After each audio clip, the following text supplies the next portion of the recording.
Hi అండి అందరికీ. ఈరోజు వీడియోలో మనము స్ట్రీట్ స్టైల్లో వెజిటేబుల్ రైస్ని ఎలా ప్రిపేర్ చేసుకోవాలో చూపిస్తాను.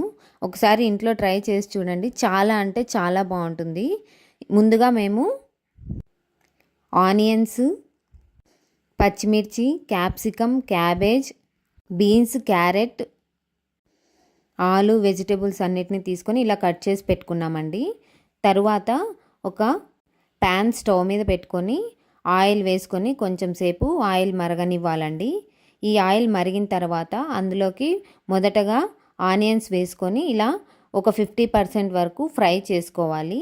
ఇలా ఫ్రై చేసుకున్న తర్వాత మిగిలిన వెజిటేబుల్స్ అన్నిటినీ ఇందులోకి వేసుకొని బాగా ఒక 3 to 4 మినిట్స్ బాగా ఫ్రై చేసుకోవాలండి. ఇలా వెజిటేబుల్స్ అన్నిటినీ బాగా ఫ్రై చేసుకోవాలి. ఈ వెజిటేబుల్స్ ఫ్రై అయ్యేలోపు మనం ముందుగా వండి పెట్టుకున్న రైస్ని తీసుకొని ఒక ప్లేట్లో వేసుకొని చల్లారబెట్టుకోవాలండి. రైస్ చల్లారితే కొంచెం పొడి పొడిగా బాగా ఉంటుంది.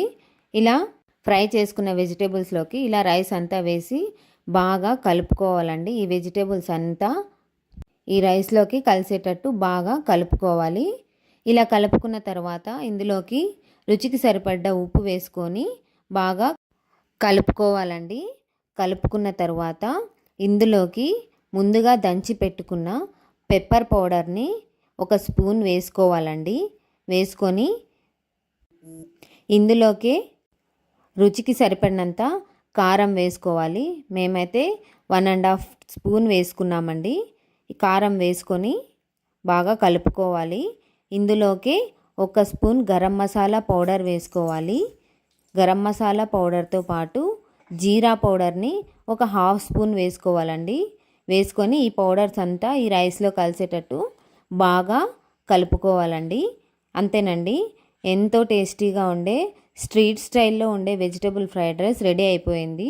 ఫైనల్గా ఇందులోకి ఒక 1/2 లెమన్ బాగా పిండుకొని కొత్తిమీరతో గార్నిష్ చేసుకుంటే వెజిటబుల్ ఫ్రైడ్ రైస్ అనేది రెడీ అయిపోయిందండి. ఒకసారి మీరు కూడా ఇంట్లో ట్రై చేసి చూడండి.